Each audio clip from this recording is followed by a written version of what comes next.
Hey there, gang. I'd like to talk with you guys about the patch that came this last Tuesday, introducing both Arella as well as some buffs to some killer haste perks.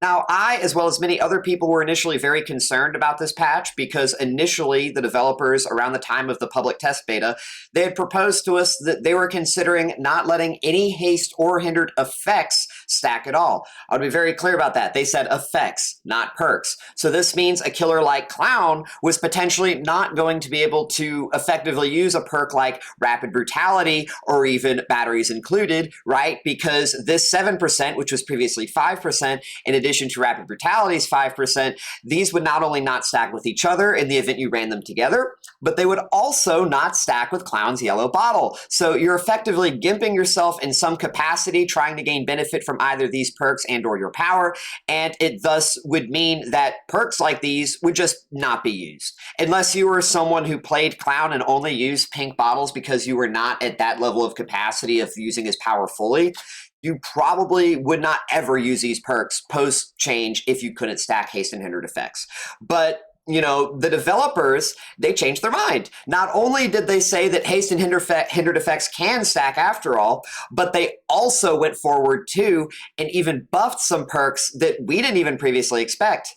Everyone already knew about Unbound because this was on the PTB. They took it from 5 to 10%. And even with the stipulation that it has on activating it, it is now a very, very strong perk. I've engineered some hits using this with my yellow bottles as well as the add-ons y'all see right here that I otherwise would not have been able to get both before the patch and without the perk. So this perk has started to warrant its own perk slot, which is great. And in addition to that, we've got Batteries Included now up to 7%. They also, by the way, did the exact same thing with Game of Foot. Game of Foot is also up to 7%. And a lot of people might be wondering, why did they choose 7%? I think that's a very good question. And my thoughts are for two reasons. A, because of the fact that you can still stack haste effects, right? So this 7% does still stack with the 5%, with the 10%, with the 10 to 13%. But also because, to my understanding, killers like Singularity and even Clown, who were the hot focus of attention when it came to removing haste and hindered effect stacking, these killers, we both have add-ons which give us 3% more haste on top of that.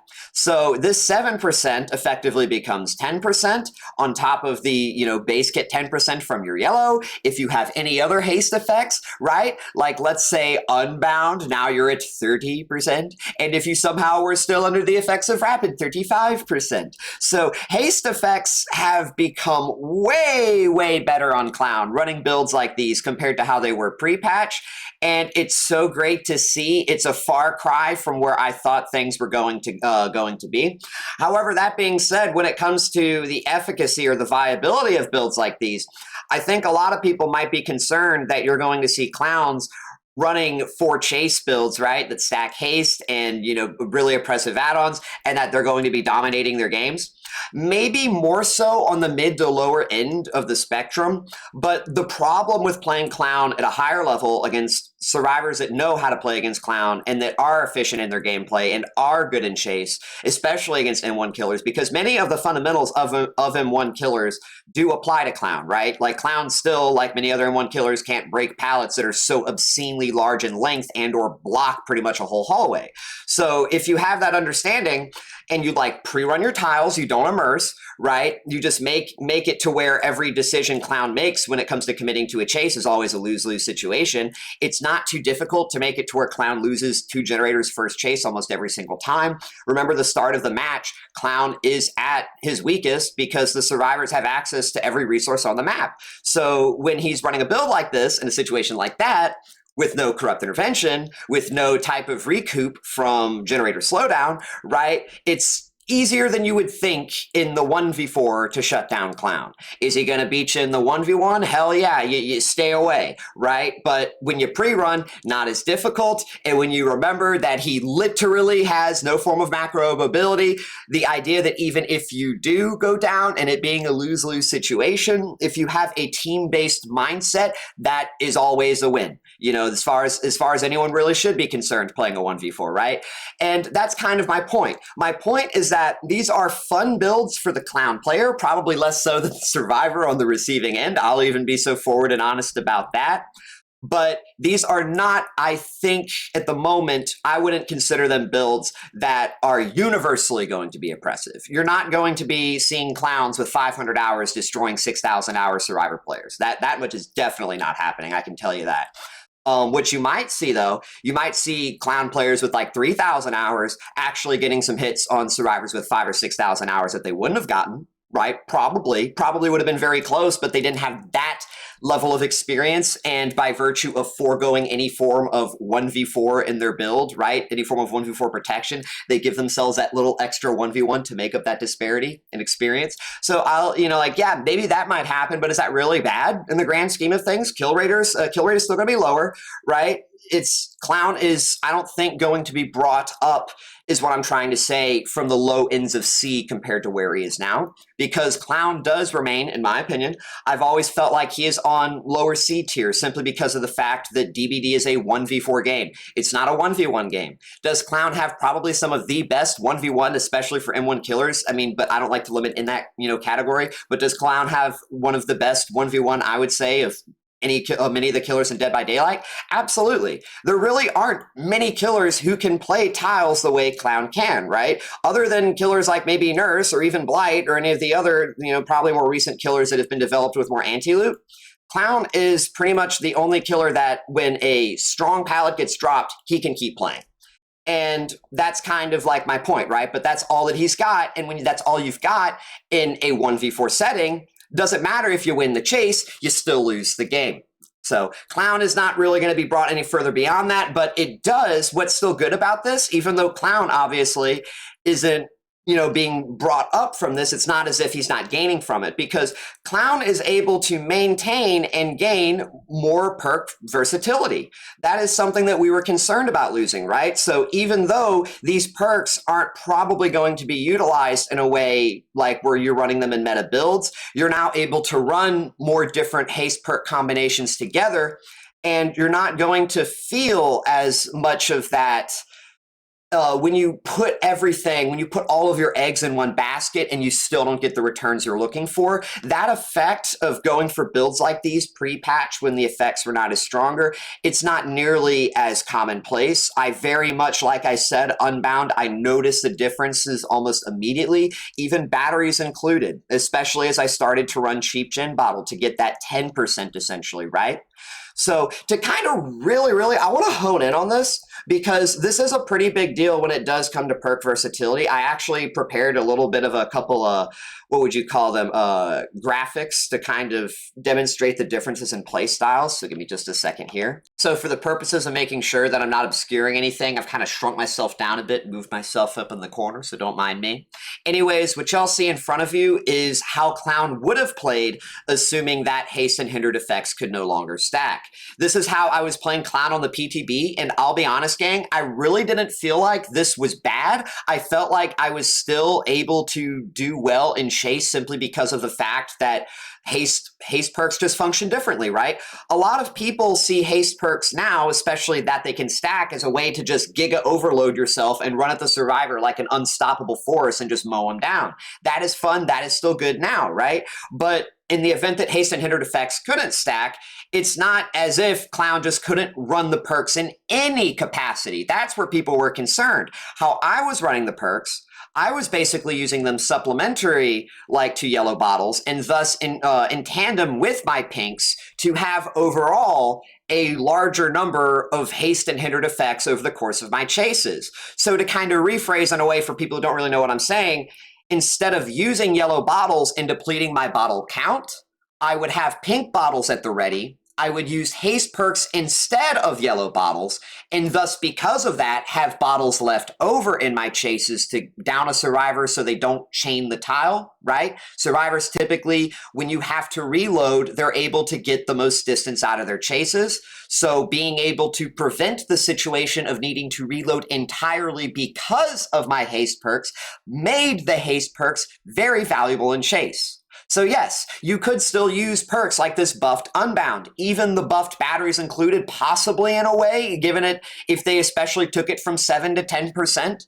There definitely would have been perks that were haste that Clown could have used, and he could have then put his add-ons into his pink bottles, right, to get the most out of that disparity, especially since, I'll be honest, gang, a lot of the hindered perks suck right now.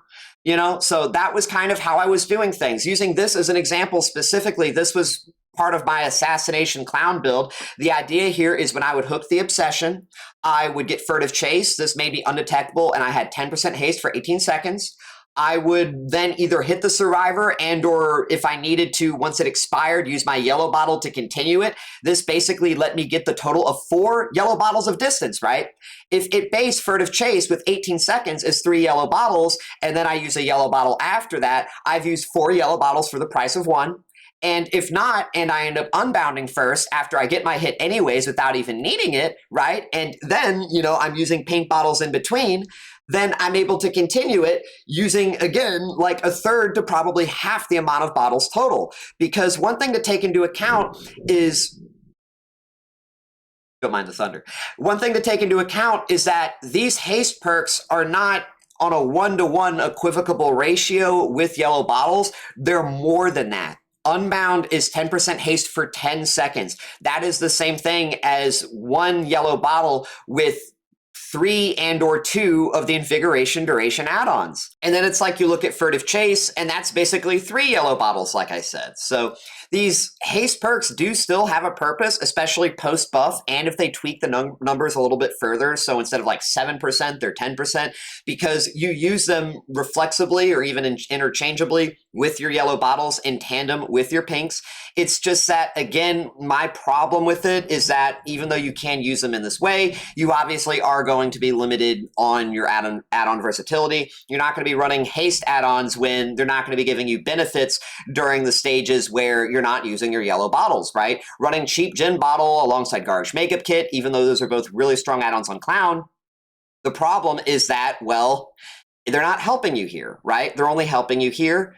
And instead, you're going to be want to run like either 15% Flask of Bleach, since these you can benefit here, you benefit here, and you still benefit here, right? You'll benefit when you do use your yellow bottle, but also in addition to Unbound and Furtive Chase. And personally, I feel like this is what the developers want, because I feel like for a lot of the player base, this is going to be the most healthiest outcome, right? You're not going to have players that are just going to be going against the Clown, moving at like Mach 10, right? Like 150% haste or some type of shit, you know what I mean? And then just like takes them down and they don't even know what to do. Like, you've got some survivors, y'all need to understand, y'all got some survivors that like get off work, they get on this game, and like they don't even know the difference from a 4-lane and an LT. You know what I mean? Like, if you asked them what a jungle gym was in DBD, they'd say like that's where they go drop their kids off when they go to work. You know what I mean? Like, I'm telling you. So like, I think that's kind of why the developers want Clown and other killers who are going to benefit from haste perks to kind of have to utilize it like this, and or you just flat out can't use certain things entirely, right? Like, play with your food. Clown, if haste and hindered effects couldn't stack, you're like reasonably not ever going to use that perk. And that perk is great on Clown, but for a lot of survivors in those categories I was just talking about, I would definitely call it overwhelming, because Clown's just randomly got haste, right? You've got some survivors who don't even know what the obsession is. Like I'm telling y'all need to understand, there are a lot of people who play this game that have respectfully so little of an understanding about this game because this game plays so little of a priority in their lives. And that is why behavior balances and designs this game in the way that they do with like the base kit mechanics that we see, which is like kind of what I'm getting at, right? Like, that's, I'm not to like derail into that conversation. I'm just explaining why I think, right, that they were testing this and they want to go in this direction. It's just that, what's the problem currently, you know? The problem with going in this direction is, like I said, kills add-on versatility. In a lot of ways, kills a lot of perk versatility too, right? Because there were some perks that just flat out wouldn't be used. If they didn't buff Furtive Chase, right, to 10%, this would absolutely not get used by anyone, especially knowing that it matters. If this stayed at 5%, I mean, we already saw what it was like when it was 5%. No one was using it when it stacked at 5%. So why on earth would anyone use it if it was never buffed? batteries included. Probably very, very, very few killers would use that perk, only probably because they benefit in some way from high mobility and like vertical maps or some type of, there would have to be some type of niche explanation for batteries included. You know what I mean? There are just rapid brutality.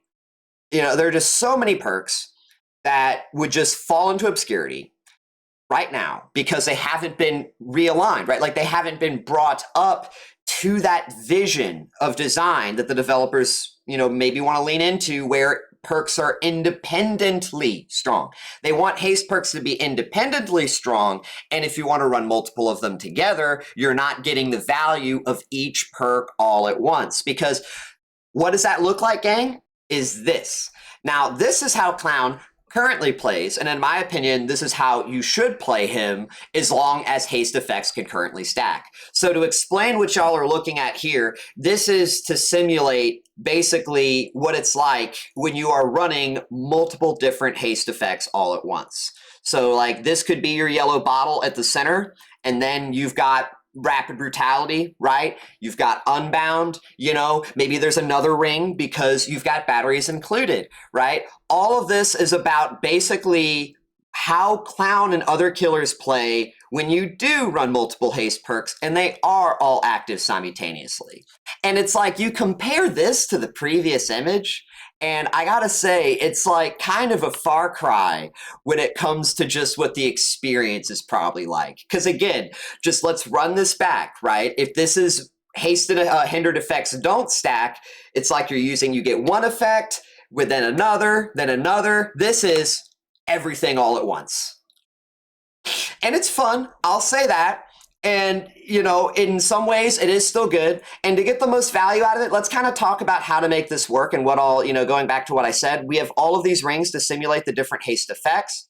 These blue lines are meant to show that these are all, I want to put emphasis not just on it ticking down. I want to show that this is ticking down simultaneously. Because even though I drew the rings obviously different, bigger than the others, the main point is that when you are gaining this benefit from this effect, it's going to be around the same time and similar to the benefit of this effect. And with this one too. So it's not just that you're gaining everything at once, but you're not worrying about any type of early lapsing.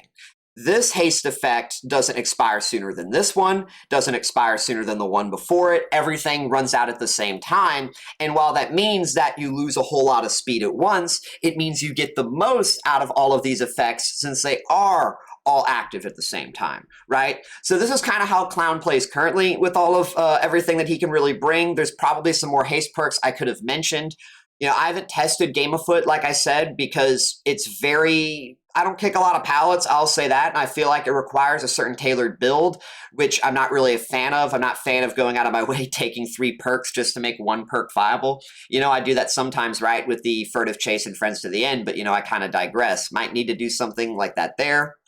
But yeah, this is kind of just where Clown sits now. This is how I have been running builds with him. In fact, I think this is literally one of the builds that I have right here without Save the Best for Last in the picture. And Save the Best for Last, even though it's not a haste perk, since it effectively reduces that recovery, that is what makes it good in haste builds like these. And what I want to do next is I want to show you guys, let's go ahead and actually look at some builds that I'm going to be featuring for you guys in this video. So what y'all see here is probably my go-to haste build on Clown at the moment. You have Unbound, batteries included, rapid brutality, and Save the Best for Last. Now, the new Unbound, I feel like you can probably flex this a bit with play with your food, depending on if you need that protection for Save the Best for Last.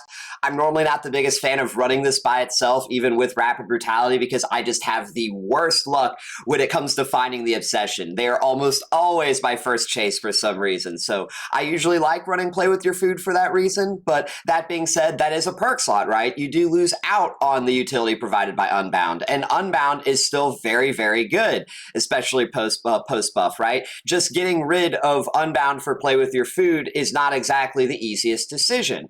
I have gotten some hits as a result of the 10% haste from this perk because the window is positioned opportunistically at a tile and or the survivor chain from that tile that I wouldn't have gotten without it. It not only effectively functions as a yellow bottle due to just how haste works, but the fact that it can now stack, right? You have that 10% haste for 10 seconds. It is just that and better in tandem with Clown's Yellow. So that's why I still think I would probably consider running this build if you don't, or excuse me, running Unbound if you don't have any concerns about save the best for last without play with your food. And we've got batteries included next. Batteries included is really great after this buff. 5% was pretty decent, but 7% means that when you run cheap Gin Bottle, you now get this extra 5% haste effectively compared to what you would have if you didn't bring cheap Gin and before the buff. So that 7% haste, it really goes so much farther when it comes to playing individual tiles, when you are at, let's say, a vertical map, something like even Garden of Joy, which unironically isn't a vertical map, but has a vertical main building.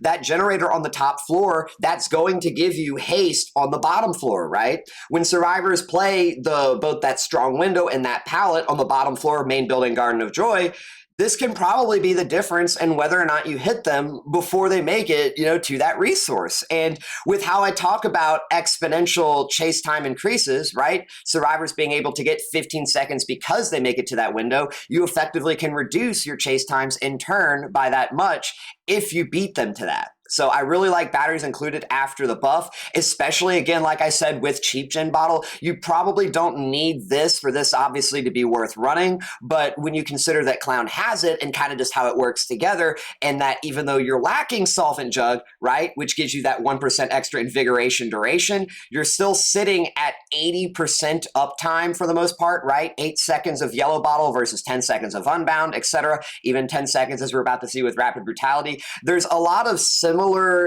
duration overlap when it comes to just even running only Garish Makeup Kit is what I'm trying to say, alongside these other haste perks.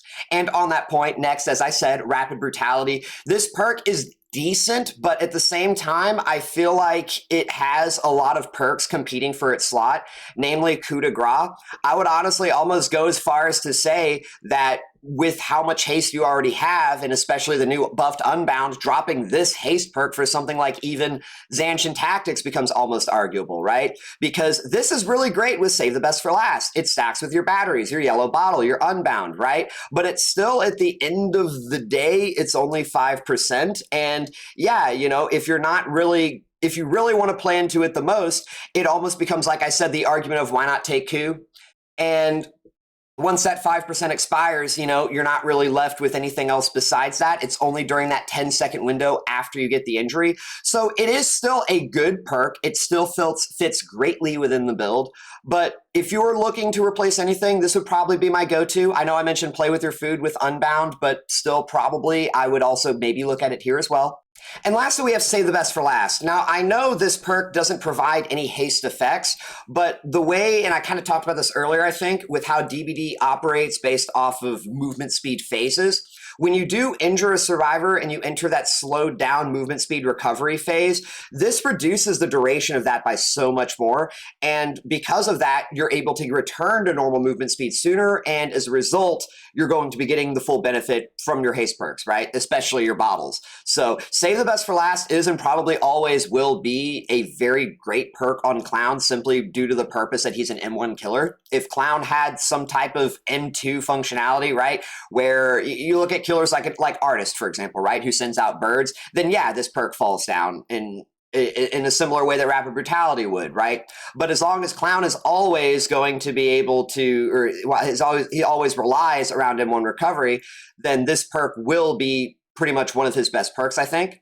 And yeah, I think I also talked about the add-ons. We are running Garish Makeup Kit and Cheap Gin Bottle. Personally, I think Garish Makeup Kit is probably Clown's best add-on, not just in general, but even for haste. A lot of people like Cheap Gin Bottle. Cheap Gin Bottle's 3% invigoration is, while it is a close to a 30% potency increase to your yellow bottles, that duration does fall off a lot of times sooner than you would expect. Really skilled survivors, they can waste your time at singular tiles in a way where this 3%, while it would probably help you in some ways more than maybe Garish makeup kit if the duration doesn't come into play.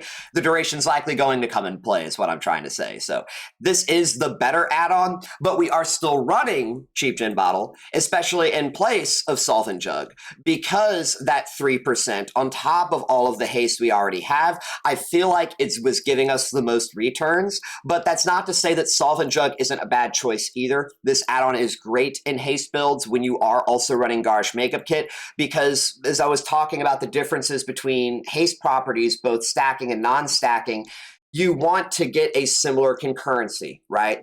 If Clown's yellow bottles, for example, lasted only 5 seconds, then these add-ons would go way more up in value, right? I'm talking Solvent Jug Garish makeup kit would probably be even better. This add-on could potentially have been better than Cheap Gin Bottle had the base duration not been as long as it is. Remember, they did buff it to 6, which means Garish takes it up to 8. This makes it 9, which is only 1 second short of your perks. So that's kind of why you don't really have to take Solvent Jug, I would say, in my opinion. But yeah, this is just the first build. This is the play style for this build is pure chase. You obviously don't want to find the obsession. You want to look for as many non-obsessions as you can and just try to be efficient with your chases. Don't don't go for survivors that are going to strong tiles, right? You have a lot of haste, but haste doesn't necessarily mean that you can play pallets which block whole walls, that block a whole hallway. And that's kind of why, that's kind of how I would play with this build. And that's where this build really excels, because survivors that are caught out of position, if they aren't ready for all of the haste that you have front loaded, they aren't going to play the tiles as properly as they should. And your chases, even though you don't have any generator perks, they still should kind of start to average out a bit. Now, that's not to say this is a strong meta build. Going back to what I talked about earlier with how Clown struggles, Clown does still struggle in macro. So if you do go against a team of pre-running survivors that are very efficient with their generator repair speeds, you are probably going to lose 2 generators first chase. You're probably going to lose a lot more than that, because this build doesn't have any slowdown. It doesn't have any instant regression. Survivor's ability to counter Clown simply by pre-running, especially early, is so detrimental when you're running builds like these. So don't expect to win all your matches with this build, even though you're having great chases. This is, again, probably a build that I would say is more win, chase, lose game. And depending on, like I said, you may win the game if the survivors in the macro fall behind, but it's more of a fun, viable build, if that makes sense, not a meta viable build, which is purely focused on winning above everything else, right? Because when you do run, there's a bit of a difference there. Some people might be wondering, what's the difference between a fun, viable build and a meta viable build? A fun, viable build is a build that you pick because you like the perk interactions, and it makes the experience of actually playing the specific killer that you're piloting more enjoyable. So haste perks, by definition, right? They make you play better in chase. They're more fun. People run haste perks on Clown because of that. So when you run generator perks, they don't really give you anything engaging. Having corrupt intervention doesn't make my chases more fun. It means I don't lose 2 generators first chase, right? Which objectively plays a massive role in my ability to win the match, right? But at the same time, it's not like I'm playing tiles in a way that I know that is really going to make survivors panic. I don't feel more unstoppable in chase, which is why people play Clown. People don't play Clown. It's in the same way with why you pick killers when it comes to fun viable versus meta viable. You play Clown because he's fun. You don't play Clown because he's like Nurse or Blight, where you get 5 kills at 4 gens, right? So that's kind of what I'm really getting at when it comes to just playing this build, playing this killer. And what I've got next for y'all, I've got one more build. And initially, I really liked this build. After testing it again on live, I started to get a little bit leery, but after experimenting with it a bit, I think there might still be some potential, and I'll be exploring that potential as well, probably in a couple of highlights coming up in the future. Probably not in this video. This one, I'm only going to be more focusing on one aspect of the build and its perks. And this build, as for those who have seen my previous video, is my Assassination Clown build. Now, I really like this on the PTB, but I'll admit, gang, a lot of survivors that play on the PTB, they aren't as coordinated, and this build excels at countering survivors that aren't coordinated. When survivors are either in a voice comms, or if they are also especially just extremely experienced, the value of this build goes down. There's a lot of survivor agency and counterplay that we'll get into. But first things first, it's important to talk about how the build functions and what the perks do. So let's kind of start it. This time we'll go from left to right. We've got first Furtive Chase. This is a perk I've seldom ever ran, especially before the buff, because 5% haste is what it used to be, and 5% haste for 18 seconds is terrible. You would only get this effect if you hooked the obsession as well. So 1 of 4 survivors, meaning that it's very impractical. You would be getting that 5% haste when you needed it. And I'll be honest, gang, Furtive Chase by itself, even with 10% haste for 18 seconds, it's arguable that this perk is still not necessarily worth the perk slot on a killer like Clown due to his poor map mobility, since you don't exactly have the most agency when it comes to picking who you really want to chase, right? If I go to a corner of the map and I see Nancy, right, and it took me like 15 to 20 seconds to get there, I can't just say, oh, I want to go look for the obsession. I just spent 15, 20 seconds. I'm going to spend 15, 20 seconds going in another direction and hope that I find Claude, right? Claude being the obsession. That doesn't really work well on a killer like Clown. Now in your Blight, right, maybe Blight can dash over there in 3 to 4 seconds, be like, oh, it's Nancy. I'm going to go spend 3 to 4 seconds finding Claude at the other tile. But yeah, this perk on a killer like Clown, I feel like to get the most out of and to even really make work, you have to run perks like Friends to the End and Nemesis. Now, Friends to the End, this perk means that when you hook the obsession now gets transferred to a new target. That target will also scream, telling you where they're at. And when you have Nemesis, their aura will also be shown for 8 seconds. So the play style with these 3 perks, but again, keep in mind, you are dedicating 3 whole perk slots to get value out of 1 in the most effective manner. How this works is you find obsession, you hook obsession, non-obsession becomes obsession. You know where they're at. You hunt them. They're basically marked for death. Now, this seems fun. It seems very engaging. And because of the undetectable and that long haste duration, especially being able to say stack it with Clown's bottles and Unbound, right? That seems so amazing. However, there is one little flaw with this build, especially if you try to adopt that very specific playstyle. Survivors are going to see what you're doing after your first 2 hooks. I literally was watching a TTV, y'all, that I played against with this build. And after I think I had hooked literally like my first 2 people, he was just kind of chatting and playing the game. And he was like, oh, he's going for Nancy next. Oh, he's going for Nia. You know, oh, he's coming for me now. I'm the obsession, right? So this build is extremely telegraphable if you only go for the obsession. And what does this mean? It means you're going to be going against survivors who are going to be pre-running you off the face of the earth. They're going to see that they're the obsession, and what are they going to do? They're going to go corner edge of the map, which means that you basically can't go for that person, even though they are the obsession, even though you have all of this haste, even though you have undetectable, because you have no mobility still, and they're just making the chase not worth your time.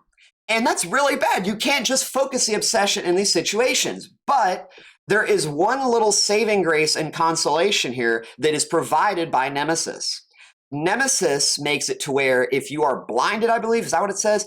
Yeah, if you are blinded or if you are stunned at a pallet, you transfer the obsession to whoever blinded or stunned you. So let's say that you can't get a good chase with that obsession because they are doing those things I previously mentioned. Or let's assume even the aura reading expired and they're starting to immerse. The map was so big you physically couldn't get there in time because Clown has no map mobility, am I right? Well, Nemesis, since you can just find a non-obsession, try to force that stun. I've purposefully lunged into pallets to eat a pallet stun for this. You literally just let them stun you. The non-obsession becomes a new obsession. That lack of mobility and the hindrance that it provides you on finding the obsession so you can get a good chase and value out of this perk and this build becomes non-existent because that obsession is now directly in front of you.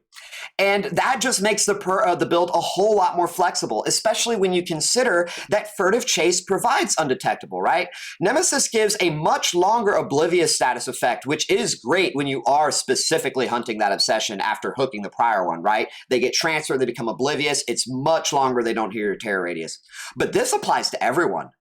When you make every survivor when you make yourself undetectable, the non-obsessions as well as the obsession aren't going to know where you're at. So if you know for a fact, because of the R reading from Nemesis, that the obsession is off in Narnia and you are not going to be able to reasonably start a chase and have a good chase with them, and on your way to even begin that, right, you hear generator repair sounds in the distance, and you know that because you have no terror radius, the survivor's not going to pre-run, consider chasing that non-obsession. And if you can't get the stun, you're probably going to get a very quick chase. And a very quick chase, regardless of the fact that you're not hooking the obsession, is still worth your time. But in the event that the opportunity presents itself for you to get a stun, especially after you already got one health state injury, well, now you're in business because the obsession's right there. You've got all the incentive to continue chasing them.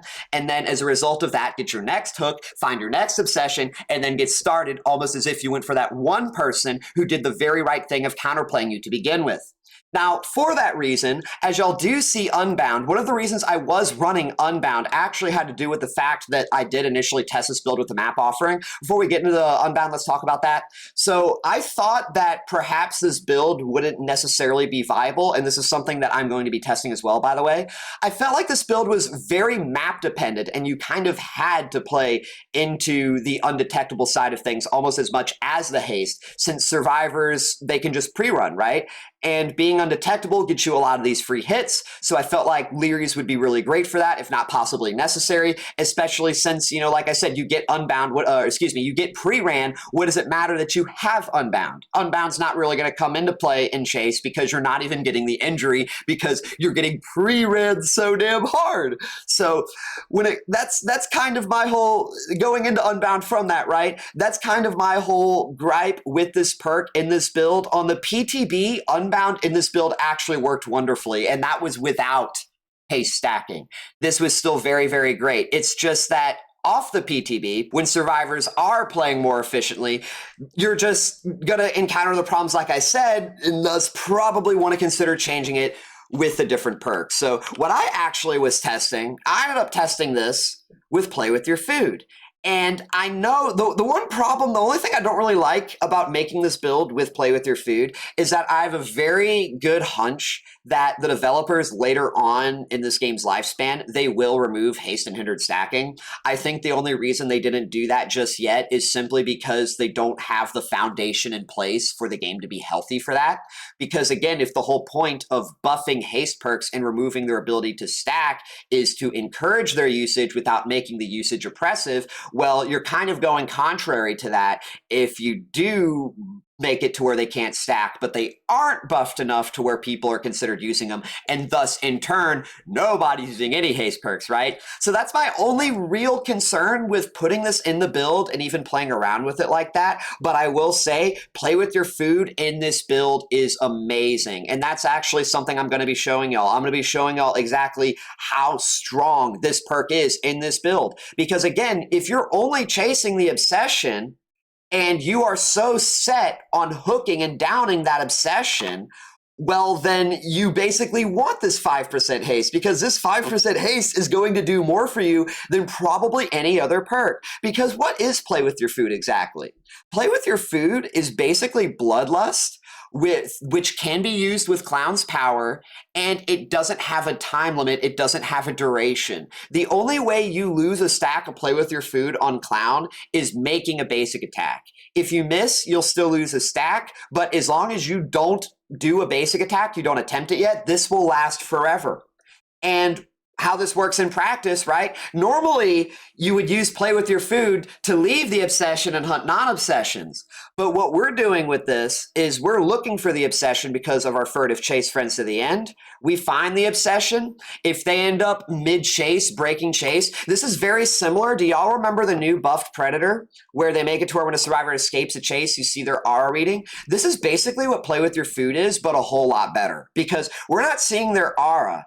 We're just gaining 5% permanent haste that stacks 3 times. So if you break the chase early when I'm trying to down you, you give me 5% haste to make downing you that much easier. And if you somehow happen to do it again, well, now you just give me another 5% haste. And this is probably going to happen more often in matches where you are, where there's a lot of high wall tiles, especially indoor maps like Lery's. Lery's is a really great example of a map where you try to, you run Play With Your Food, and Clown's just going to get a whole lot of stacks off of that. I've actually had some chases where I got an early injury, but because of the tiles the survivors were able to connect on Lery's, I was able to get 2 stacks during the injury phase before I downed them, and thus had a stack of Play With Your Food after the chase with the obsession to stack with Furtive Chase and my yellow bottles as I started my next chase. So Play With Your Food, I'm actually starting to think is is the go-to best fourth perk. And when it comes to what I'm looking to test later, y'all are going to see the match with this build on Lery's. I'm actually going to be looking to test this on other maps. Like, I'm talking, we just take off the map offering. We just go anywhere with this build. Because the thing is, even though this build, right, it's very obsession-oriented, and the undetectable is likely to play a large part in how much we can get when it comes to early injuries. At the same time, play with your food, I think, might be the saving grace that gives it this viability. Without play with your food, yeah, I think you're probably just going to get immersed in pre-ran on when it comes to certain maps. But with this build and with play with your food, it's kind of hard to escape Clown and Chase. It's going to be probably harder to immerse as well, which means he's going to find you. And the haste, if the maps are smaller too, right? That 18 seconds, maybe the undetectable won't matter, but the haste will. So excuse me there with that. And yeah, so I think that just about wraps up what really I can say when it comes to talking about both of these builds here. Very, very fun. I enjoy Clown following these buffs way much more than I did before. We'll have to see kind of where behavior goes with that, but yeah, I hope y'all enjoy the gameplay. Alrighty. Sure thing, I'll get you next match, Mr. Tooling. We're doing, I wouldn't call it that. We had different names in mind, but this is something I put together, Phoenix. I was initially running, all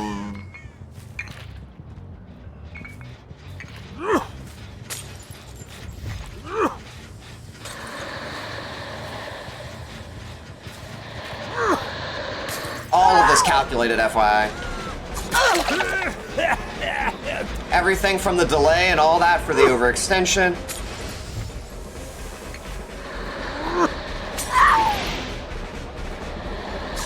Perfect.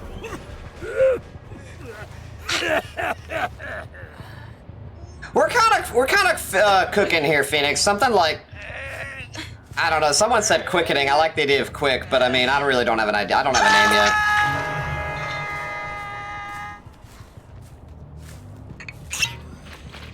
Yeah, we were going 18% speed. I think this is Tari, by the way.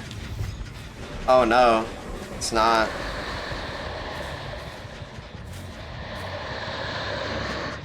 Jesus, pre-ran off to Narnia, alright. I thought it was Tari, if you're wondering why my position was the way that it was. I wasn't expecting to want to commit for that survivor. One more refresh.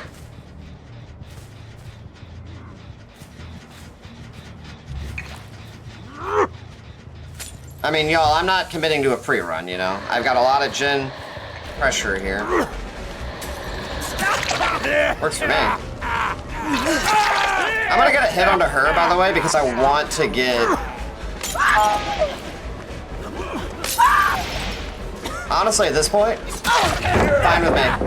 Totally cool with this. Totally cool with this. I just wanted to get more stacks of save.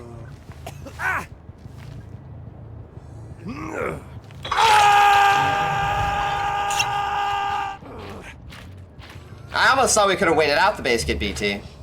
I'm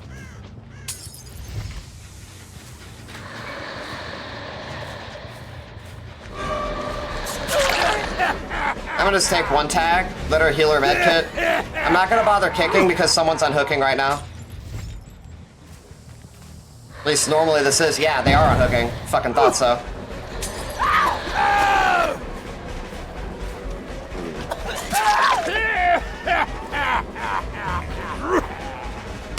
Oh my gosh, I didn't fucking get the overthrow. He's gonna get yellow now. That's fine.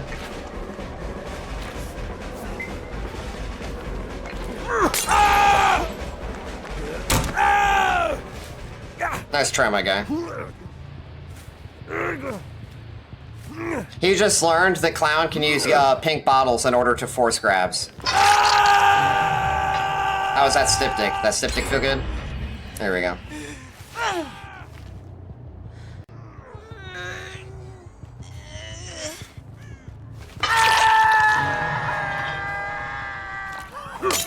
Oh shit. Fine with me.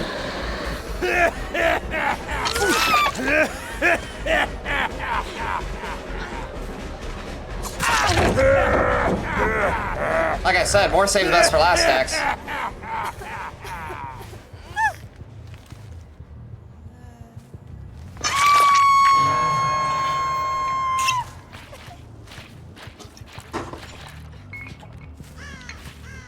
You think she feels safe at Killer Shack?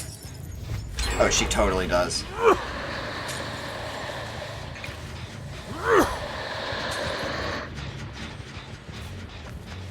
I overshot? You've got to be fucking kidding me, dude. She should have died there, FYI. Oh, interesting live play. Dude, if I didn't fucking overshoot there, she died.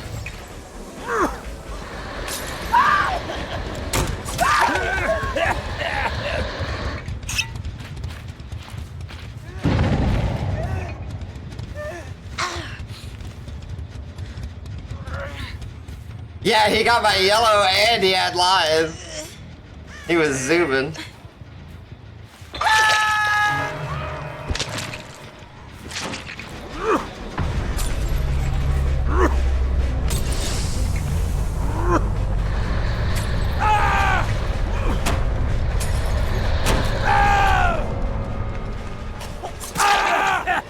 He had live, so no dead hard. Also 20% haste there for like 10 seconds, didn't even vault, I think.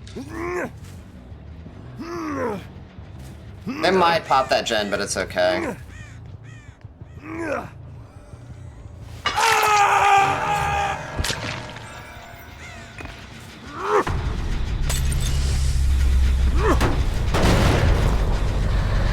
Yo, look at the speed, man. Holy crap.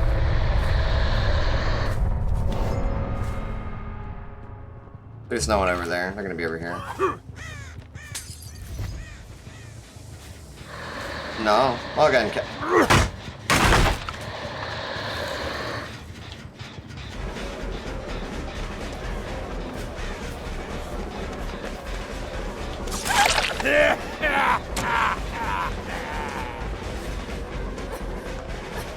and nice live. Oh.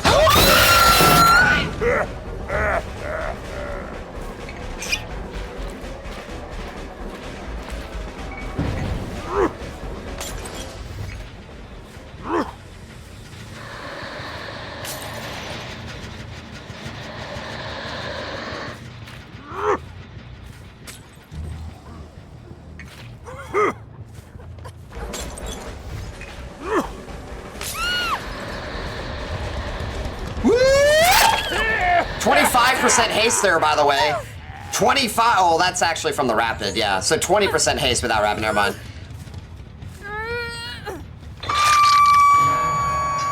You just get like a surge in movement speed. Do we fit coup? If we drop save, we could fit in coup. But still, it's like might as well drop rapid. I almost feel like with less haste.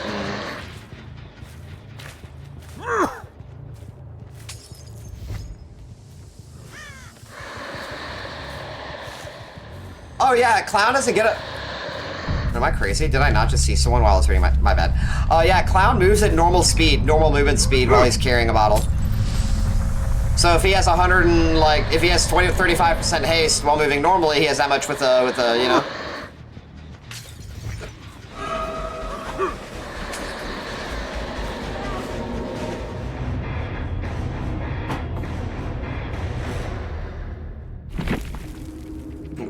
These ADDs.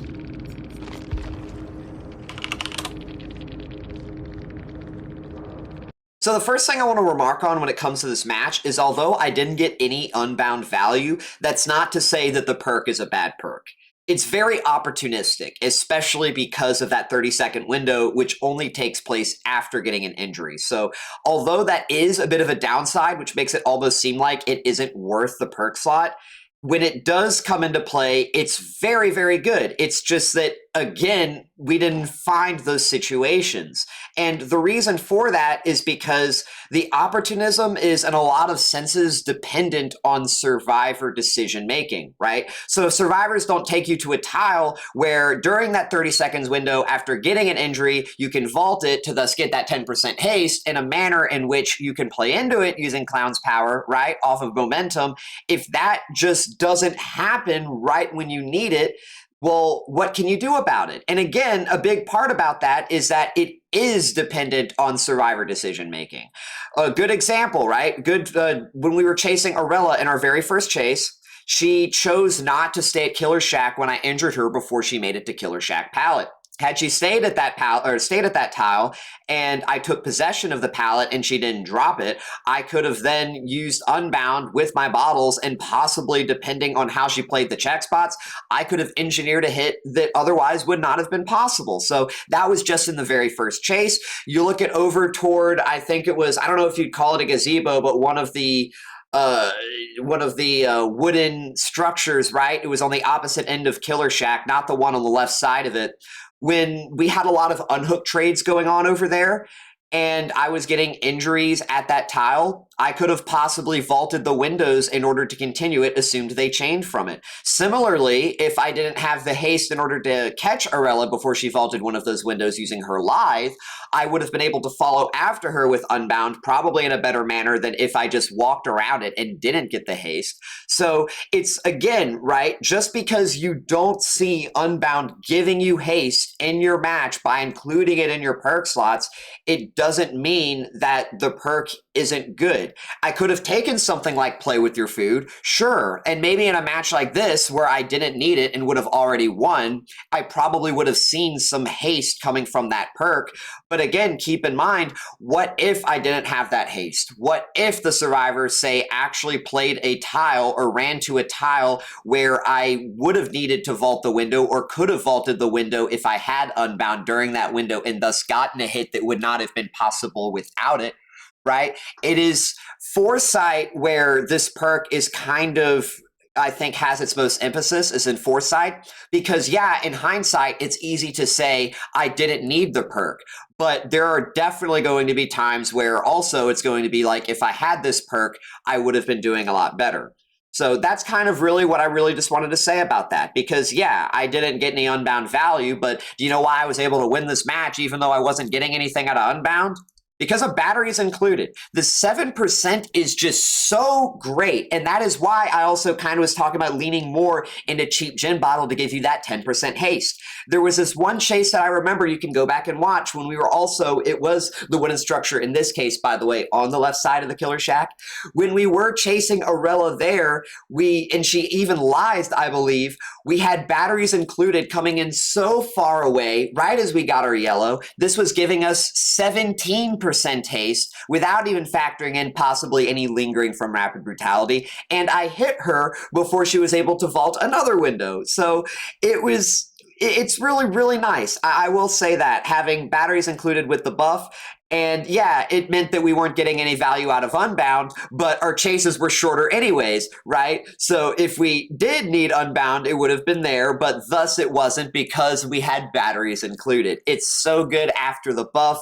Rapid Brutality and Save the Best for Last also do need mentioning, because having that fast to recovery with that 5% haste as we chain to these tiles to get value from these perks, that was good. And remember, an important thing to take into account is that Rapid Brutality stacks with batteries included. So if you do find yourself at a tile where survivors, you get this injury, right? You get Rapid Brutality's 5% haste, and they're going to a completed generator to give you that batteries included. If you springboard off of a yellow placement within the batteries included, you go from 20% haste. By the way, I said 17% haste earlier. It was actually 20% because we had cheap gin bottle, but I digress. You're able to throw the yellow bottle onto that batteries included location. You get that 13% with the cheap gin bottle plus the 7% from batteries included and that 5% from your rapid. You're now looking at 25% haste. You have, remember, remember, killers are 15% faster at base, so that's 40%. And then when you hit them with the pink, that's 55%. So Clown has such an incredible level of speed disparity now following these buffs.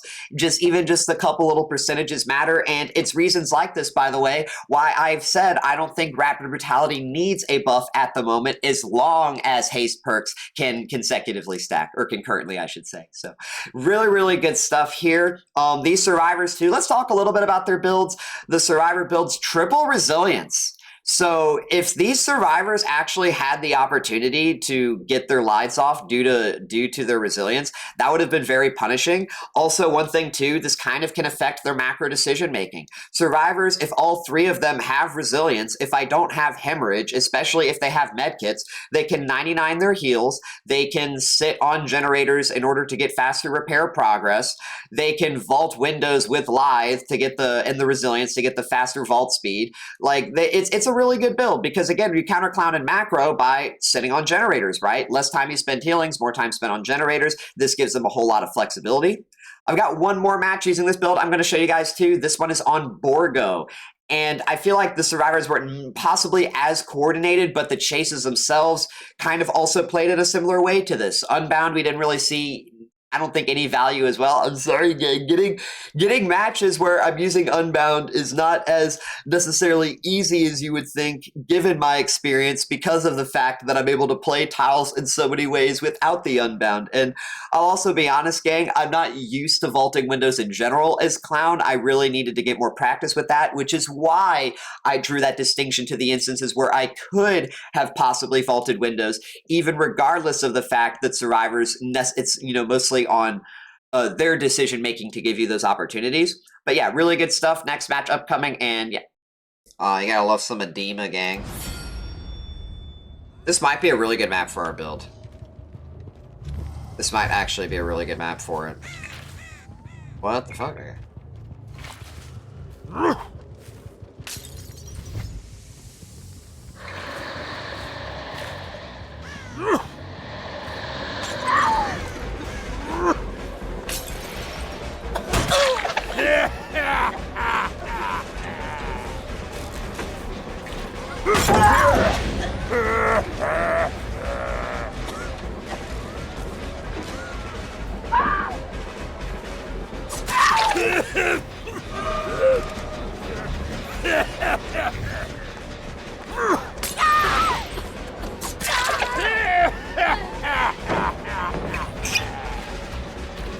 They picked her ass up already? Bruh, this shit is so cringe. What, do you have some shit where you... Hey, most survivors play when they have endurance. Go ahead, jump off of it. Thank you. There we go. Fucking endurance, man, is so corny. They just, like, run in your face.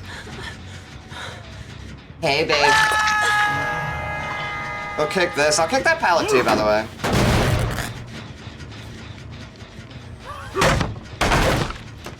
Oh yeah, that was a total Wiglif moment, and she knew I wasn't swinging, so she's like, I gotta get the most out of my endurance rather than just like, you know what I mean? It was pretty smart of her to do it the way she did. I'll go ahead and kick this one too. We did get 3 stacks of STBFL, so keep in mind, even though we only got 1 hook here, we are kind of building up momentum, and we kind of like even felt almost the bare threat of the snowball. I expected someone to try to sneak something or sneak or rotate something of that nature. I'm gonna go ahead and just kick this too. They're giving me time to just like rotate, right? So I'll just take what I can get. Get her sprint burst out the way. That's all I did that for. What kind of K cosmetic is that? Is that like a new one? He's gonna go all the way around.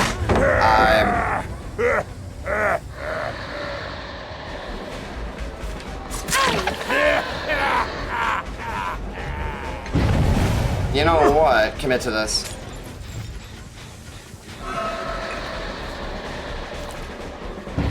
I actually don't want this person over here. I want them right over there. Oh my gosh, my fucking... Can I please... Oh. You don't go pallet? Interesting. I still have 1 bottle. You know what? I'm gonna try something here. Oh, we don't even... I think we get this anyways. Unless they have like a weird-ass flashbang that somehow still would be applying.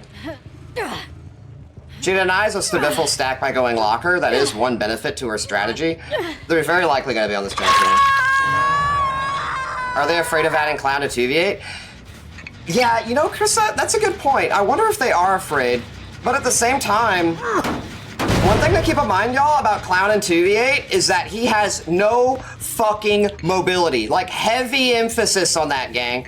Like, if the person playing Clown isn't, like, actually doing objectively well in chases, they're not converting hooks, the Clown team will lose. They should lose every single time. Especially with how survivors can do the generators in 2v8, you know what I mean?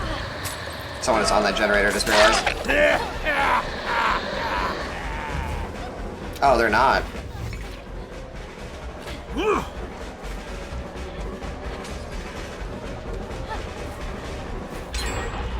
My ping placement was really like that, man.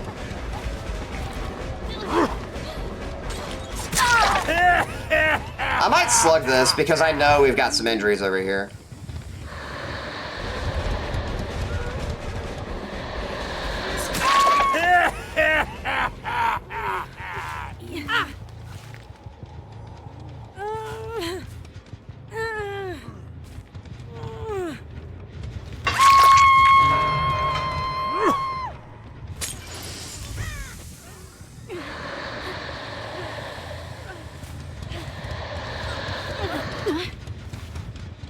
Push around from the left for this.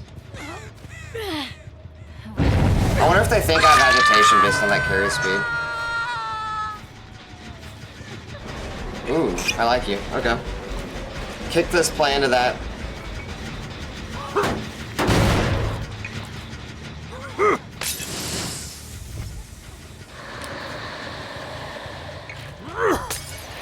Smart.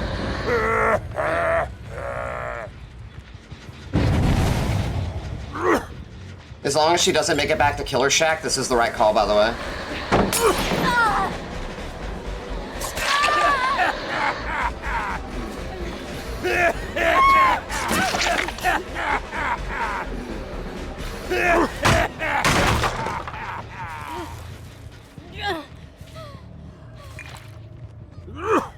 Oh, they're actually scared. They don't even want the smoke, y'all. Y'all see that? They don't even want the fucking smoke. Our enemy almost wants to hook aggressively here, but I feel like they're already pre-ran so far. Can I get a vault? No vault, it matters. That's fine. We don't need to get value from every time we get an injury.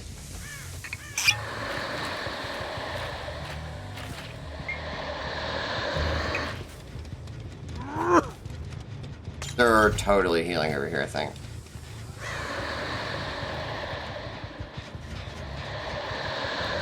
I just heard a drop. Or am I fucking insane? I'm just gonna rotate back. The reason why I specifically hooked where I did is because in the event that they even do,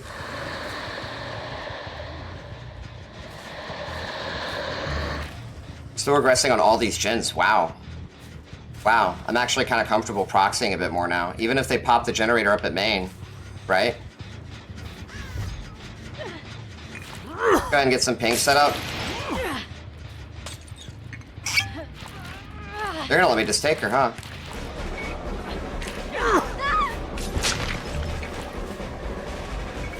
I mean, y'all, I gave them plenty of opportunity, you know?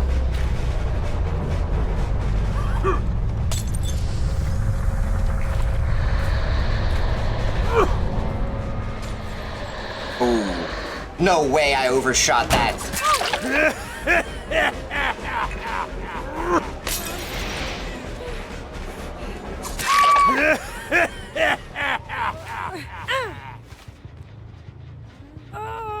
Of course they're scared. You see, the clown's got the speed now.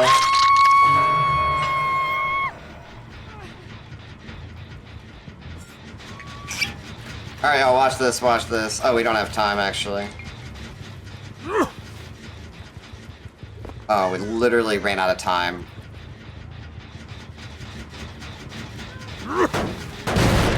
Hey, Scoreless. Thank you.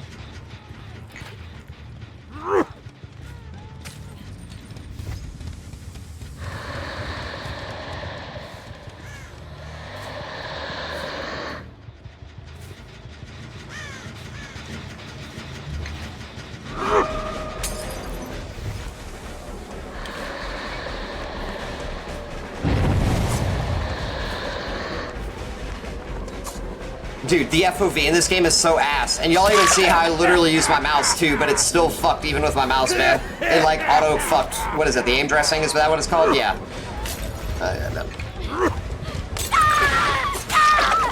The speed, though, is still just so good.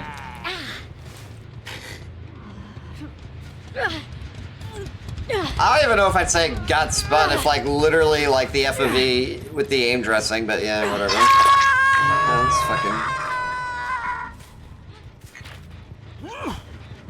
Can I? Oh, damn.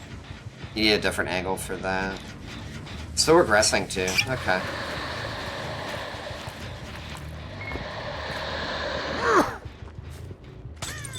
Oh, shit, there she is. This is great. Well, here we go.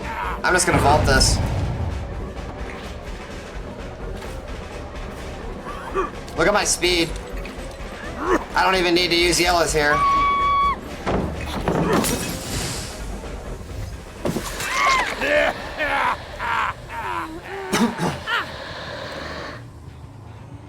How are the games going? This build, they've been going great. I've had great, returns using this build here. And Chase, like, Clown is just a monster. I think I might actually like Cheap Gin Bottle more, though. I do think Cheap Gin Bottle, because of all of the other haste effects in play, I do think, like, batteries included and stuff. Because...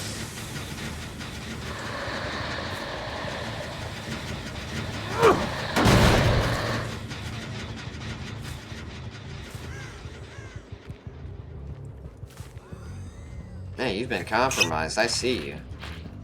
Remember, if I get an injury, I can get my speed.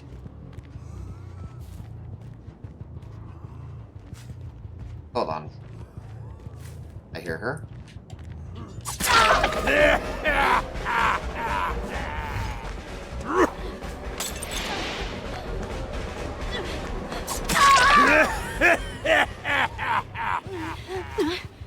Hey, playing, how's it going, Offer? Oop. We'll put her over here. 15%? Oh, I believe so, yeah. We had, what was it? How'd we have? We've had 15%, we've had 18%, I believe.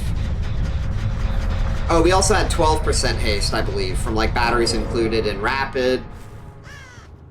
Batteries included, rapid, and Yellow Bottle is 25% haste, by the way. And then you add on Unbound, and you have, what is it, 35% haste?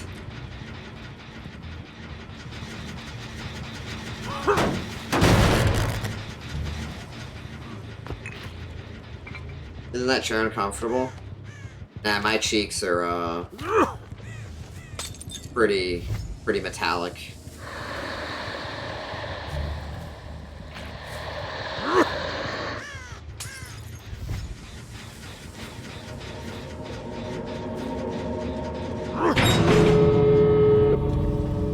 Go to the moon. I already ran play with your food, but I'm gonna be honest, I think batteries included is better.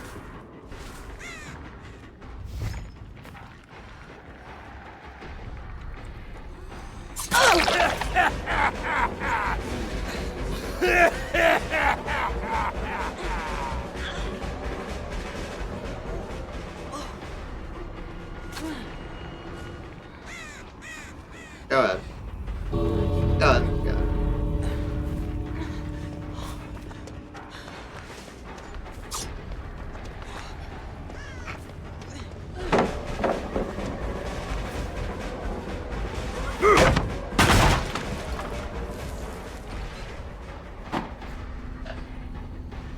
Furtive Chase builds. I tried Furtive Chase earlier today, but I got a little triggered by Lery's because Lery's is still Lery's, right?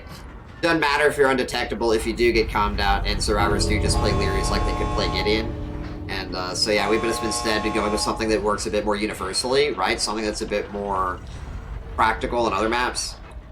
And this is the build that I feel like is the best for that. Like, this build is great. We'll revisit Furtive later on, gang.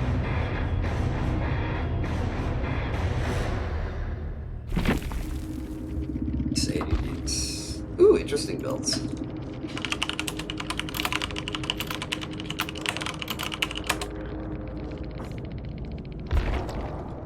Oh, they all left. So just like with the last match, the first thing I want to talk about is, yes, we didn't get any Unbound value in our chases. However, I don't want people to think that this is enough of a reason for this to be a bad perk and that you don't want to run this perk. Because yes, although there weren't any situations where I was able to do anything with the perk, it's not like I was looking for that. It's not as if the opportunities could have presented themselves had the survivors themselves been the ones who took their chases in different directions. Because remember, survivors do have the most control over where a chase goes, right? If survivors run to the corner of the map, you're going to the corner of the map if you chase them. If they run to Killer Shack, you're dealing with them at Killer Shack, right? So if they choose to go toward tiles that don't have windows that I can vault opportunistically to take advantage of Unbound, that doesn't mean that Unbound is bad because it's not helping us. It means that its tool isn't really coming into play, right? Because at the end of the day, what matters most if survivors are not taking us to these tiles is if we're equipped to deal with the tiles that they take us to, which we were. They didn't take us to any pallets, right? Because since we weren't near any windows, we were mostly near pallet tiles.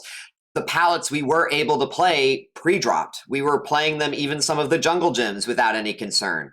And I'll even say, going back to what I talked about opportunistically when it comes to searching for those moments, our very first chase was probably our best time since we hit the Arella as she vaulted that window. The only reason why I didn't vault the window right afterward to get Unbound, since she was at the corner of the map, was because since it was the very first chase, I didn't see her sprint burst. I didn't know if she had lithe. I thought possibly that she was going to lithe as she vaulted that window. And if I vaulted for Unbound as she was leaving the tile, that is actually a worse decision than if I held onto my Unbound. I followed behind her as she chained from the tile, but it was only until afterward, right, as I pushed myself further inward toward the tile in that very first chase, that I realized that she was still there. She didn't have lithe. You know, it's one of those hindsight things that you don't really prepare because I am playing clown. I am on the other side of the map from them, right, when they start off. So unless she walks the whole time from the match's beginning,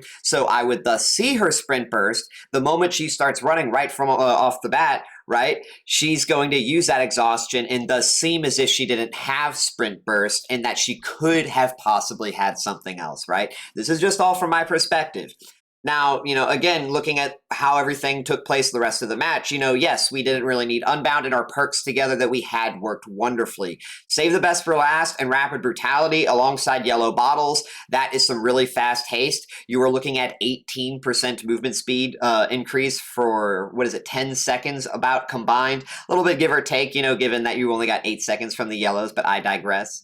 And yeah, that meant that we could play pretty much most of the pre-drops. If they gave me any type of momentum as we changed between the tiles and I played off of that 10-second duration, that usually meant with my yellows and my pinks, I was able to work out some downs due to my experience. So that was kind of just this game in a nutshell, right? Is that, yeah, we didn't get anything from Unbound, but save the best for last. Rapid Brutality, batteries included, right? They did give us a couple of generator pops, which meant that we were able to use it in some tiles, right? That was all we needed. So even though we didn't need Unbound, that doesn't mean that Unbound is bad, because what would make Unbound bad? That is the very important question, right? When it comes to really discerning, is when those situations pop up, right? If I'm doing everything that I need in situations where Unbound doesn't come into play and we have no problems, that's good. But let's say I need to vault that window, right? I'm saying to myself, Unbound, this is your job. This is why I brought you into this match. When I vault this window and I get this haste has to convert. I have to get a down off of this. If Unbound doesn't do the job then that makes it a bad perk, right? Now, the question of whether or not that the frequency or the situations, right, in which Unbound, where it would come into play, whether or not that warrants it, in your opinion, to include it in your builds, that's a whole other topic of discussion. But what I'm merely trying to suggest is when you want to include this perk in this build, whether or not it is a bad perk is not, in my opinion, defined by how often in that frequency, right? It is more so when the job is required, can it fulfill the job? And it does brilliantly, especially as long as haste effects consecutively stack. That 10% goes miles, gang. And let me tell you, you get that 10% on top of that 13% from the cheap gen yellow, on top of that 7% from batteries included, you are moving so damn fast. And keep in mind too, that this stacks and synergizes with your lunge speed. Your lunge speed becomes 30% faster. You go 30% farther, kind of, I believe, in a sense. So yes, really, really think about that when it comes to how much like it helps you to just have Unbound in your kit for those situations. You know, there are maps and you will have, you know, chases where if you do take it for something else where, yeah, well, yeah, you know, you might regret that. So that's kind of just my thoughts there. And for the next match, this is going to be the Assassination Clown on Lery's. Now, again, we did initially, when I tested this build, I did not have Play With Your Food, but I decided after some rough matches that I played post-patch that we would try it, because given that haste effects can stack, given the hyper-focus, no pun intended, that we are placing on the Obsession, I thought Play With Your Food would work together well with the build, and not to be any types of spoilers, but yes, it did. So without further ado. All right, here we go. Lery's again, the run back. All right, so what we're looking to do here is, for y'all missed it before, we're doing some Furtive Chase shenanigans, except I'm trying to see if I can use Play With Your Food aggressively against the actual Obsession. Someone's this way.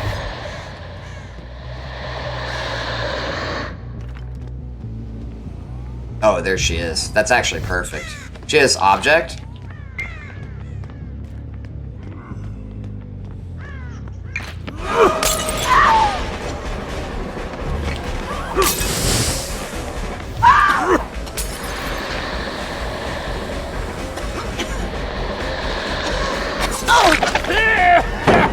Okay, let's kick this.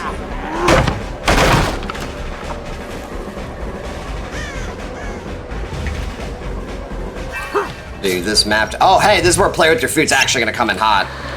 So we get one stack, right?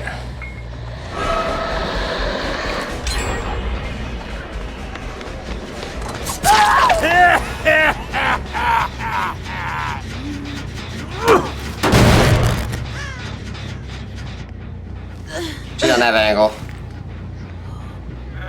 We did get my reload, that's good. Get the carry. That was 2 survivors, I think, on a gen, by the way. Oh, interesting. Alright. Now what I'm gonna do is throw this.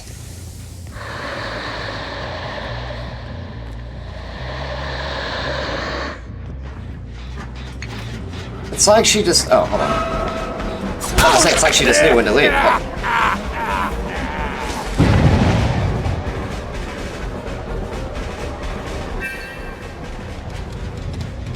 Honestly, dude, I'm not gonna lie, against this team, this may be one of the few times on a map like this where Play With Your Food is gonna be so fucking huge. Oh my gosh, dude, the sound is so bad. I didn't even hear her footsteps, by the way.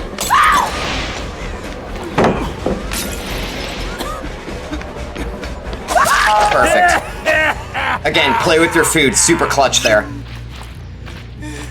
I figure, hey, if we're trying to catch the Obsession, a lot of high walls, right? A lot of potentials for the chase to be broken. 5% haste for us to continue pursuing. Make up for that lost distance. Oh my gosh. There we go.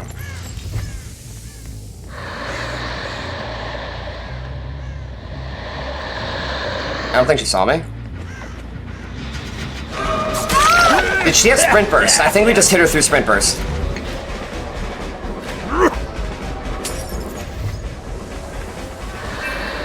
Play With Your Food, by the way.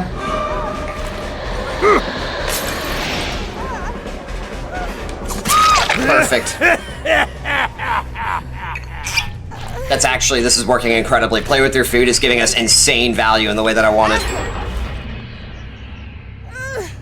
Sadly, the gens are starting to kind of scare me a teeny bit.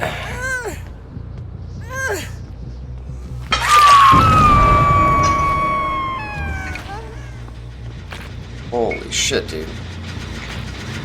I can't really afford to kick that, I feel like.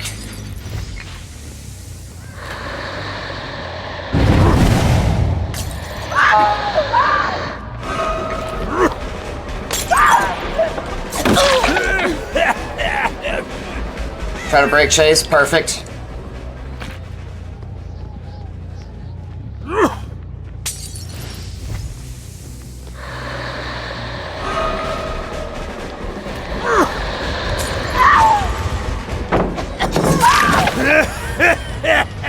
This is amazing.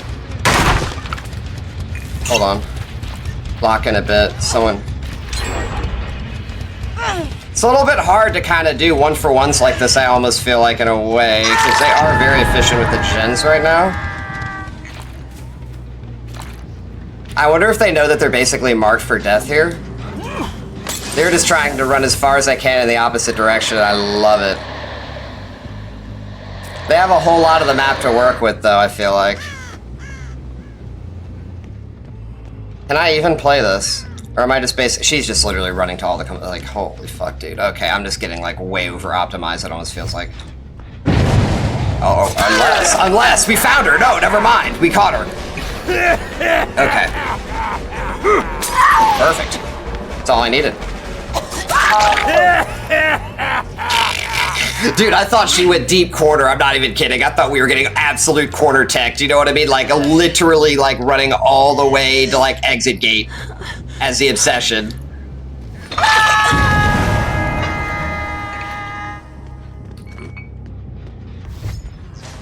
Trying to make sure she doesn't have line of sight before I yellow.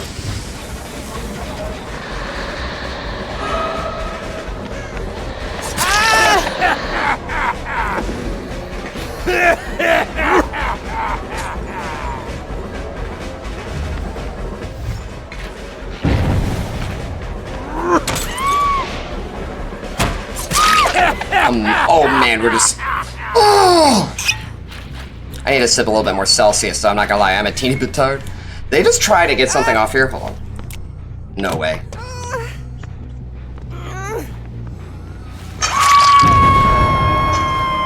Is she injured?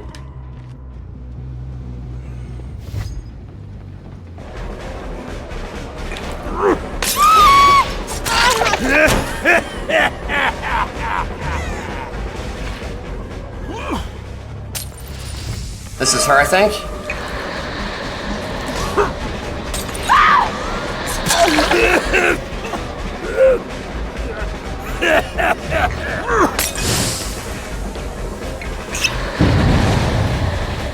Trying to wait for Chase to end.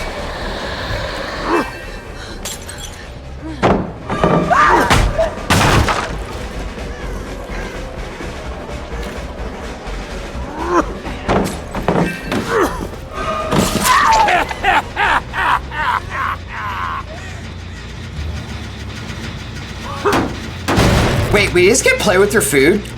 Even as we downed her? No way. I have play with your food.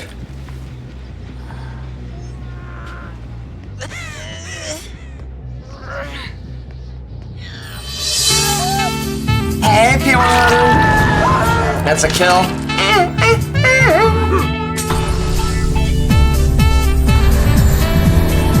28% haste, by the way.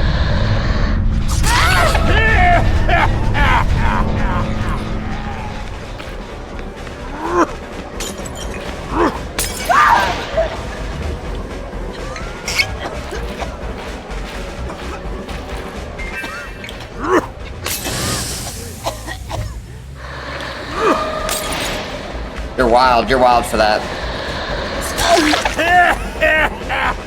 Now what? Oh my gosh, of fucking course, dude.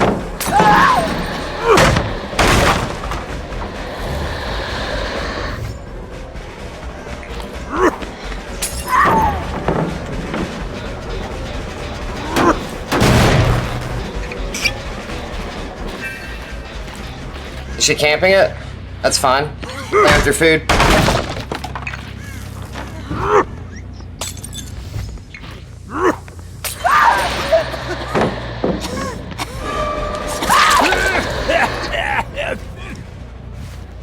And with 4 bottles, I'm comfortable picking up right now.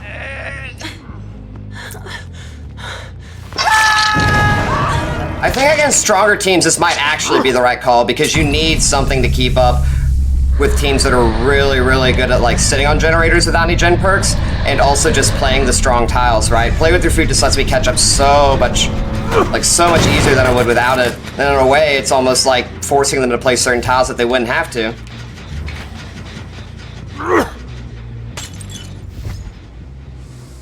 I believe this is Obsession.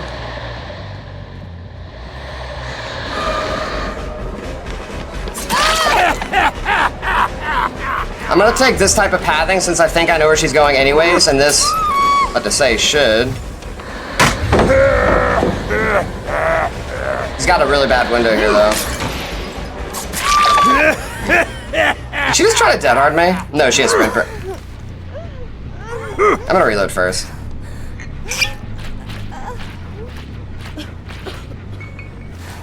I don't think they have a beamer safe in place, because I think they're just like, at this point, you know? Gen speeds really kind of freaked me out for a bit, but we were just getting the assassinations.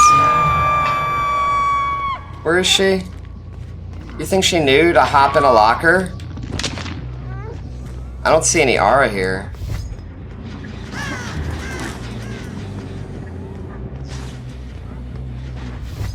You must not know I've become undetectable. Ooh. Oh wait, wrong survivor. I mean, we get play with your food, though, am I right?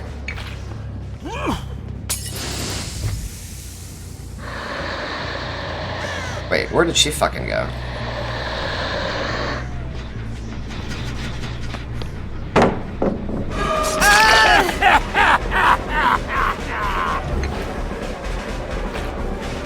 He's going to a pallet right here. This is where we just camp. Horse pallet now. Hold on, wait a bit, meant to swap bottles. Oh. Is she gonna try to rotate it? No, she's just chaining it, I think. I mean, we just have to play with her. What even is this wizardry pathing?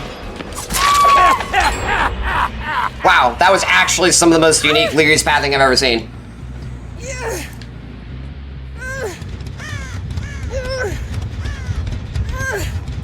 And we have play with your food as we downed her? Huh? Wait. Are we getting play with your food on downs? No way. No way we're getting play with your food after we down the obsession. No way. That's new. Y'all see that? Why do we have 1 stack? That's the second time now we have 1 stack on Chase now. On Chase end.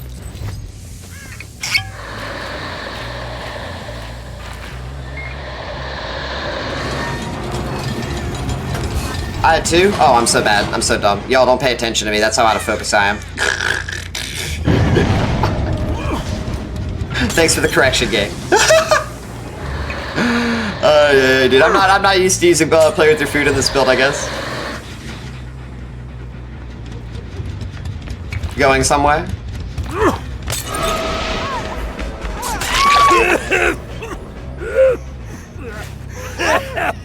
This requires it. No, y'all figured it out instantly. I'm just dumb. Thank you.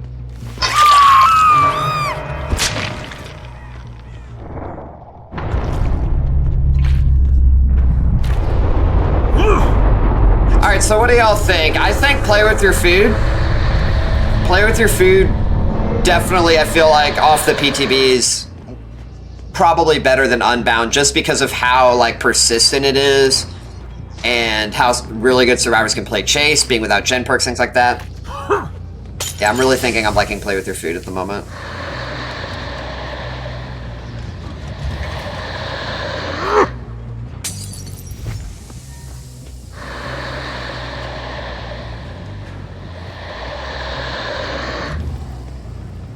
I'm just getting fucking W'd. Y'all see this shit?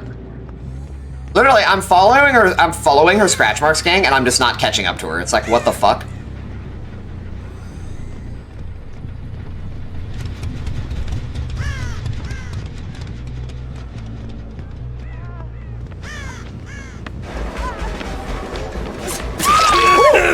GG's.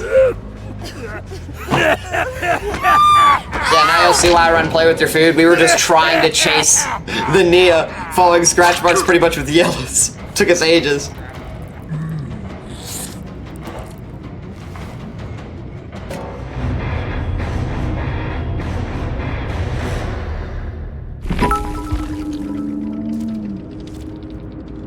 Say GG one point.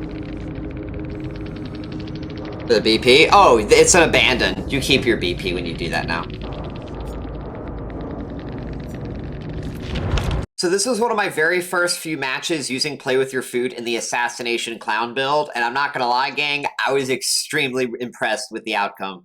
So normally this build struggles without Play With Your Food because if survivors take strong pre-running, right, if they're able to just play the high wall tiles and the strong pallets and windows in a way where you fall a little bit behind, if in the event maybe you do have to reload, right, maybe you don't catch up to them in the Furtive Chase window, and so you have to kind of spend a little bit more time after that. Well, then Play With Your Food is going to help you recoup that momentum since you're getting a permanent 5% haste until you take a swing. So as long as you're not missing, and you're hitting the obsession, right, then you usually can use Play With Your Food to get downs probably 30 to 40 plus seconds sooner, and it is so great for that.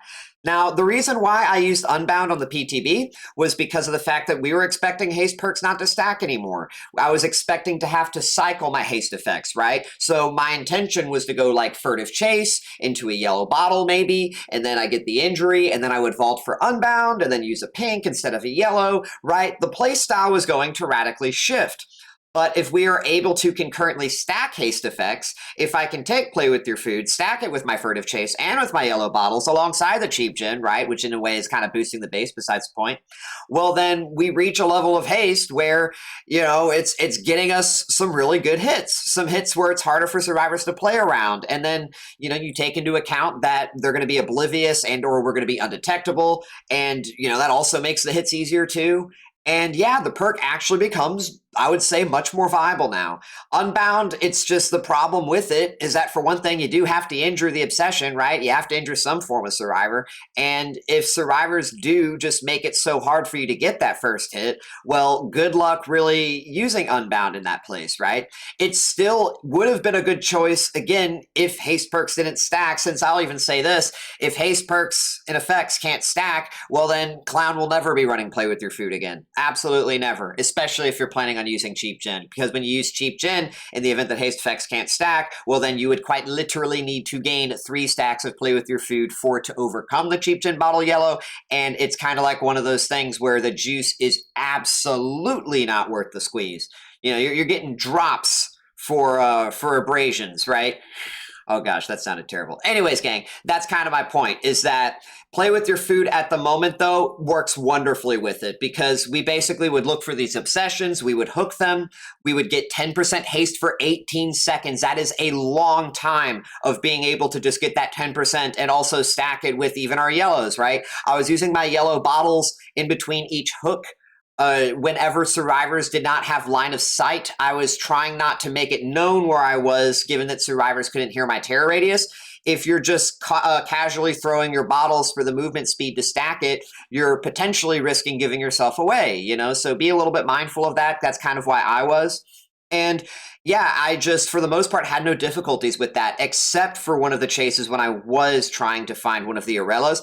I thought she had gone to the corner of the map, and in that case, what one should do, and what I was planning on doing, I was just going to find any other non-obsession. I was going to either down them normally, and or I was going to force a stun before that down, using Play With Your Food if I needed to down them, you know, as sooner as need be, and thus kind of start the cycle from there, you know, kind of just pivot where it was going. Because initially it's like we were looking to hook the Arella since she was the obsession. But if I can't find Arella, well, then I'll settle with Ania, right? That's kind of what you have to do here. Because if you play so single-mindedly, if you say whichever obsession comes off the hook, that this is the person that I'm going to focus entirely with this build, well, for one thing, you're making it so much easier for survivors to counter your lack of mobility, but also you're just not fully playing into what your build provides. I mean, why would you ignore the fact that this build lets you transfer the obsession to non-obsessions through Nemesis? You know, you're going to transfer the obsession to them. If you do it off of a pallet stun, there's a high likelihood you're going to gain a play with your food stack afterward, right? So that makes that even easier.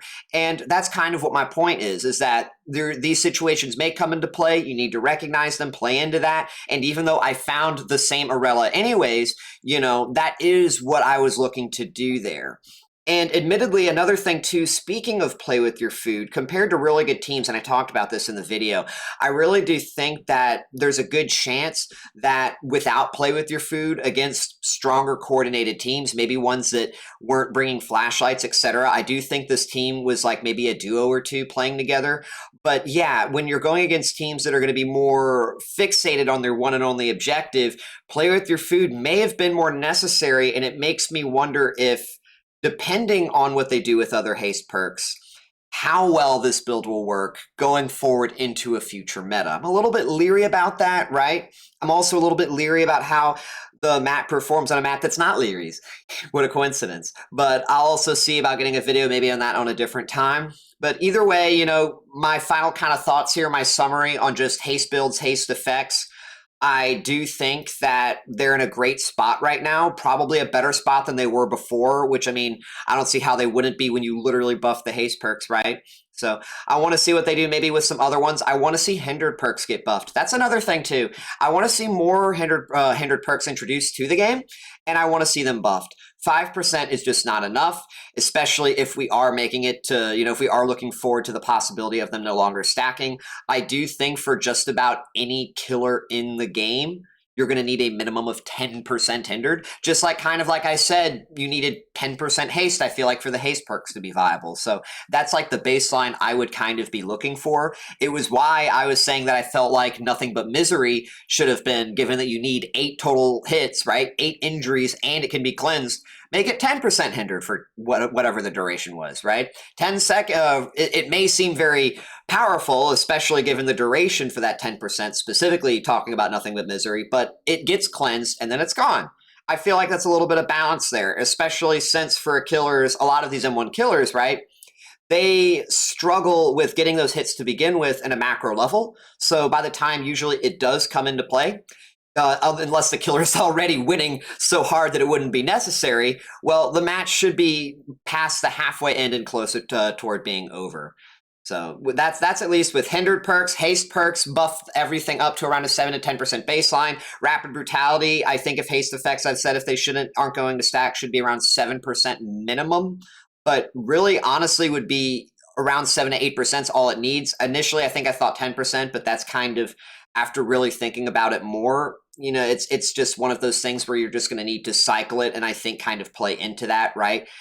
But I'm kind of going off into other topics here. Really, it was really fun playing these builds. I hope y'all really enjoyed it. I hope I had a whole lot that I could say and offer for y'all in ways that matters. That's kind of why I do this type of content.